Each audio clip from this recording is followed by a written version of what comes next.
I'm here in Mill River, Massachusetts to get a look at the industrial quilts of artist Robin Tost. Now forget your traditional fabric quilts. These are made out of metal and wire, and you're going to want to check them out. Follow me.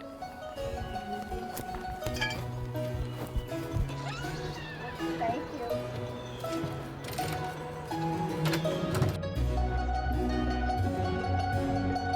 you. Metal quilting, I don't know of too many other people that do it, which is smart of them because it's a truly ludicrous medium. It takes forever. It is dangerous, particularly because I work in scrap metals. I told you there will be blood. Why do I do this? It first started in about 2010. I had gone on a bike trip with a pal through Vermont and New Hampshire, and we kept riding through small towns where the factories were all closed down. And in many yards, there were handmade signs that said quilts for sale. And I was thinking about the fact that the women were having to make up for the loss of the income that the guys had lost in these foundries and factories. And then I thought, well, what if it's not the women who are making them? Women are doing, all the other stuff as well. And I said, what if it's the men that are making them? And if I were a machinist who had lost my job, what kind of quilt would I make?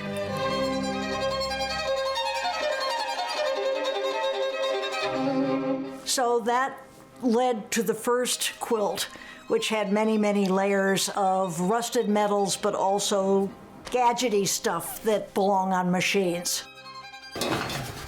I cut each piece by hand. Then I lay it out and I mark with a pen where the holes will be, and I punch the holes with a drill press.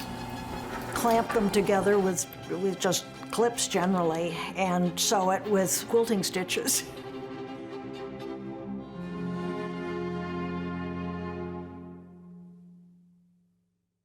I stitch with wires, and they have to be flexible enough to push them through and crimp them and then push them back. I mean, unlike sewing with a thread, you can't do this because the metal doesn't allow that.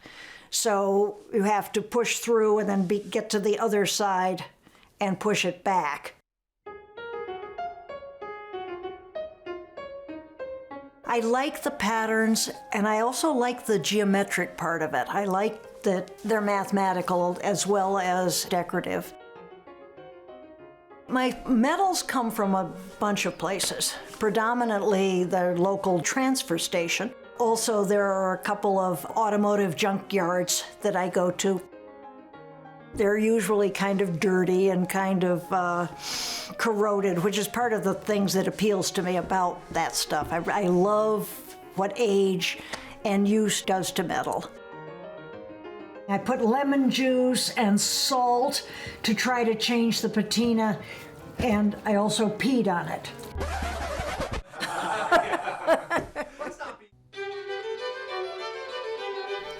I started out making just flat quilts that were shown on the wall and using traditional quilting patterns and quilting stitches. And then several years ago, somebody said to me, have you ever thought about working three-dimensionally? And I said no. And then, of course, started thinking about it. I started making birds and animals with the scrap metal quilted as a skin on a steel frame. It's hard to pick favorites, but I would say that the Spirit Bear is dear to my heart. I think she's got personality, and also with the Sea Serpent. Cecilia developed a real personality. And I'm sure that sounds very booga booga, but I do kind of feel that they are, they're their own thing. The transportation on the great big things had become very, very difficult and involved many people and lots of money. So I just said, okay, I'm gonna go back and make something I can fit in the car again, the way I used to do things. So the turtle fits to the 1/4 inch in the back of the Subaru. I think of the turtle as being a martial sort of character, and the decoration that are on the different plates of the shell, I consider, to be like military awards of some kind or another. During COVID, I was here by myself. My kids wouldn't come near me for fear of killing me, and it was a truly, truly lonely time. And I think if I hadn't had the serpent to work on, I don't know what I would have done. I mean, I can't imagine waking up and not having something to do, because you can only read so much, and I was just boring myself into a coma. And so I was so happy to be able to come out here to the studio and have something to work on.